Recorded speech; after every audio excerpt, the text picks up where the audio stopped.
If you're interested in learning more about American liberty through the context of American history, go to my friends over at patriotpost.us, sign up today, and download your free copy of the Patriots Primer on American liberty through the link in the description box below.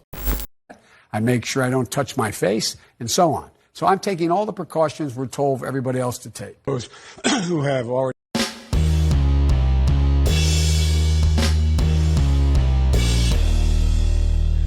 How's everybody doing? My name is Anthony Brian Logan, and today I bring you a recap of the most recent Democratic debate. This one was going to be held in Arizona because the Arizona primary is Tuesday, March 17th, 2020, which is tomorrow.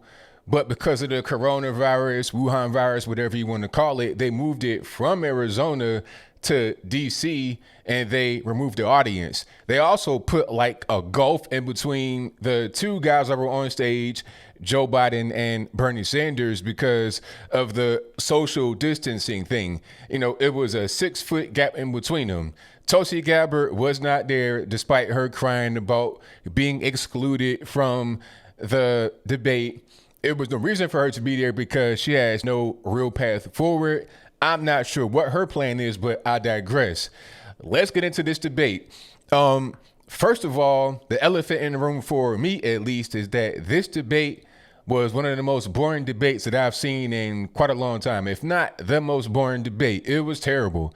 You know, some of the other debates, you have a little bit of fire going on. You had Mike Bloomberg, who came in there and spiced things up, but Joe Biden, Bernie Sanders, you got two old men, 77 and 78 years old, respectively. It wasn't a whole lot going on there. It was basically like a meme. Old man shakes fist at cloud. That's pretty much what was going on here. But let's get into what was going on. Now, of course, the main topic was the coronavirus, or better known as the Wuhan virus. That was a dominant thing. They talked about just that specifically for the first half hour, and they brought it up throughout different points of the quote unquote debate. They're talking about what can be done to stop it, and they're saying, washing hands, social distancing. I was surprised that one of the moderators asking Bernie Sanders directly, hey, you're 78 years old, you had a heart attack. What are you doing to protect yourself from the virus? And Bernie and Joe said the same thing, that they're washing their hands, social distancing, the rallies and whatnot. They're going to either stop those or pare them down. The same things that everybody says. Keep yourself safe and don't catch the virus. That's pretty much what is going on there. But of course, Bernie Sanders did not waste the opportunity to try and push Medicare for all, talking about, we see what's going on now. There's not enough tests. And he attacked the president as well. Or the president's not doing a very good job and this, that, and the third. So my plan, Medicare for all, will make sure everybody gets covered. Everybody has a free test and everybody has free treatment, all this, that, and the third.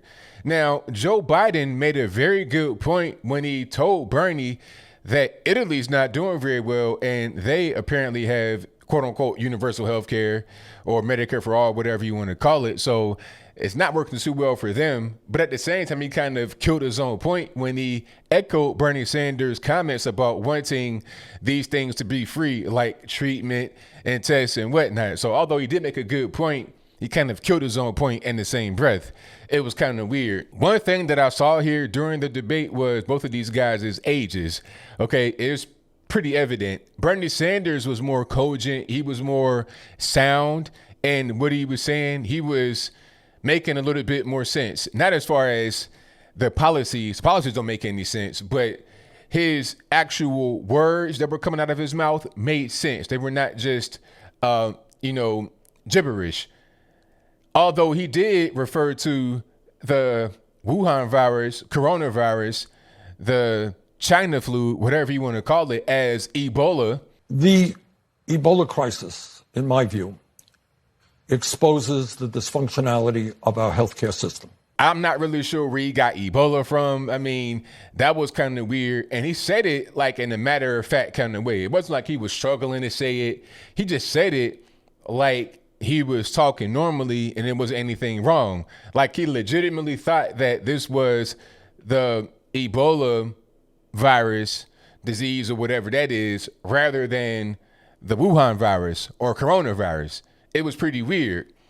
And you already know that Joe Biden was not really all the way there mentally.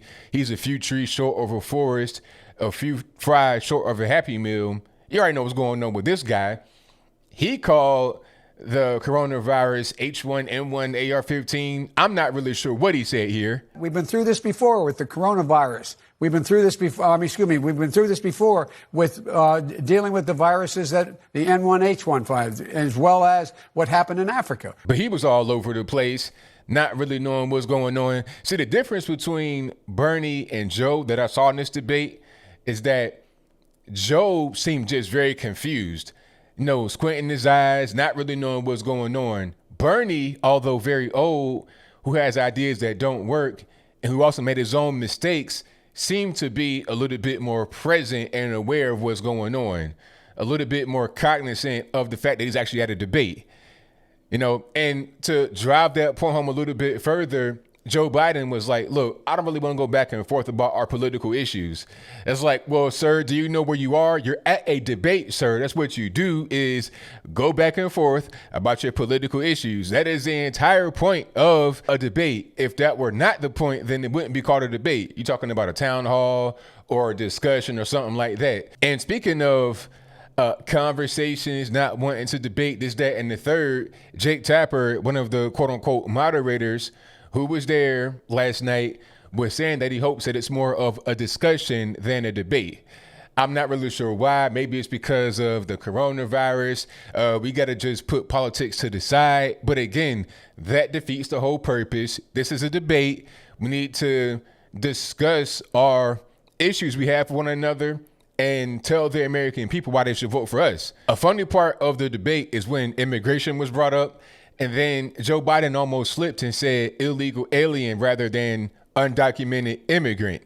There are certain things you cannot deport an undocumented alien for, an undocumented person for. If you're here in the country illegally, you are an illegal alien. Okay, you can be a legal resident that's not a citizen if you have a green card or a work visa or something like that. But if you don't have any kind of legal status, no legal standing to be here in the USA, then you are an illegal alien. But I think one thing that I noticed again in the debate was the fact that Biden and Bernie are kind of outdated. They are still thinking like it's the 90s, maybe even the 2000s. Things change very rapidly in today's day and age. Everybody's on social media. Everybody's getting all this information very quickly. Things change. You can't say some things you said before. You can't say illegal alien. You got to say undocumented person, undocumented immigrant, or whatever it is.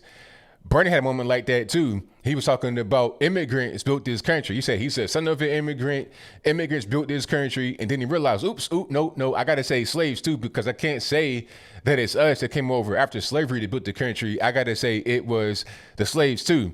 I'm the son of an immigrant. This is a country significantly built by immigrant labor, built by slave labor. And what we have got to do is appreciate each other and end this demonization and divisiveness. So they're kind of just getting acclimated to the environment. I don't think, however, at 77 and 78 years old, respectively, they'll really be able to adapt totally and just take on this new Democratic Party they find themselves being part of. But I'll move on. Climate change was brought up here, and I think Bernie and Joe were talking about it's the biggest threat that faces our nation. Foreign threats, wars, nuclear fallout, that's not really the big threat. It's climate change. If I'm not mistaken, I think Joe Biden said that climate change caused the war in Darfur. Now, I don't know where he got that, how he was able to draw that connection, but that's what he said, that climate change caused the war in Darfur. I don't know how that works, but I digress. The point is that they brought up climate change, and it was apparently a very big deal, even maybe more than the Wuhan virus right now. Bernie was brought to the table yet again over the whole Castro comments, because this was a debate put on by CNN and Univision. So you had an Hispanic woman that was one of the moderators, and she asked Bernie about the Castro and Cuba comments talking about how are you going to win Florida, sir, when you're talking all this good stuff about Castro. A lot of Cubans in Miami hate Castro. The reason why they're in Miami is because of Castro. They had to flee. Cuba was once a great place, a rich place, a beautiful place. Now it's not.